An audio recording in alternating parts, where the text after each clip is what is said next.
অনেকেই মনে করেন বীর্য ধরে রাখলে বা বীর্যপাত না করলে শরীরে এনার্জি লেভেল দ্বিগুণ পরিমাণে বেড়ে যায়।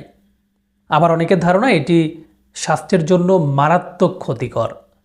কিন্তু আসল সত্যটা আসলে কি? চিকিৎসা বিজ্ঞান এ সম্পর্কে কি বলে?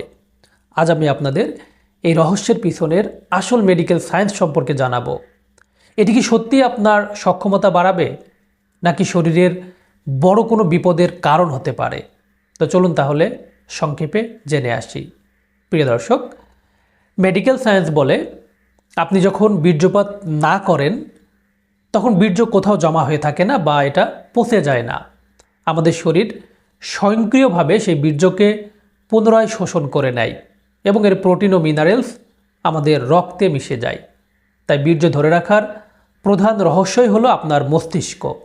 এটি চর্চা করলে আপনার ফোকাস বা মনোযোগ বাড়ে এবং আপনার ডোপামিন লেভেল স্থিতিশীল থাকে।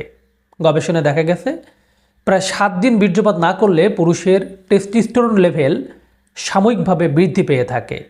তবে যদি কেউ দীর্ঘদিন বীর্যপাত না করেন তবে শরীর ওয়েট ড্রিম বা স্বপ্নদোষের মাধ্যমে অতিরিক্ত বীর্যটাকে বের করে দেয়। আর এটি আমাদের শরীরের একটি স্বাভাবিক ব্যালেন্সিং সিস্টেম। বীর্য আটকে রাখলে সরাসরি কোনো শারীরিক রোগ হয় না, বরং অনেকের ক্ষেত্রে যেটা দেখা যায় এটি আত্মবিশ্বাস এবং কাজের গতি বাড়াতে সাহায্য করে। কারণ এতে আপনি আপনার যৌন উত্তেজনাটাকে সৃজনশীল কাজে ডাইভার্ট বা প্রবাহিত করতে পারেন। তবে মনে রাখবেন, জোর করে বীর্য আটকে রাখা অর্থাৎ মিলনের চূড়ান্ত মুহূর্তে চাপ দিয়ে বারবার এটাকে আটকে দেওয়া, এটি কিন্তু আপনার জন্য মারাত্মক বিপজ্জনক হতে পারে। এতে আপনার বীর্য মূত্রথলিতে চলে যেতে পারে, যেটাকে রেট্রোগ্রেড ইজাকুলেশন বলা হয়, এবং এটি একই সাথে আপনার প্রোস্টেট গ্ল্যান্ডের জন্য কিন্তু ক্ষতিকর হতে পারে। তাই নিয়ম হলো স্বাভাবিক জীবনযাপন করা এবং অতিরিক্ত হস্তমৈথুন বা পর্নোগ্রাফি থেকে নিজেকে দূরে রাখা। তো বীর্য ধরে রাখার আসল উদ্দেশ্যই হলো শারীরিক সক্ষমতার থেকেও আপনার মানসিক শক্তি বৃদ্ধি করা।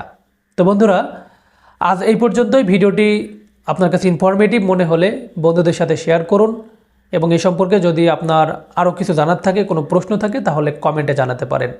তো সকলে ভালো থাকুন, সুস্থ থাকুন এবং নিরাপদে থাকুন। আল্লাহ হাফেজ।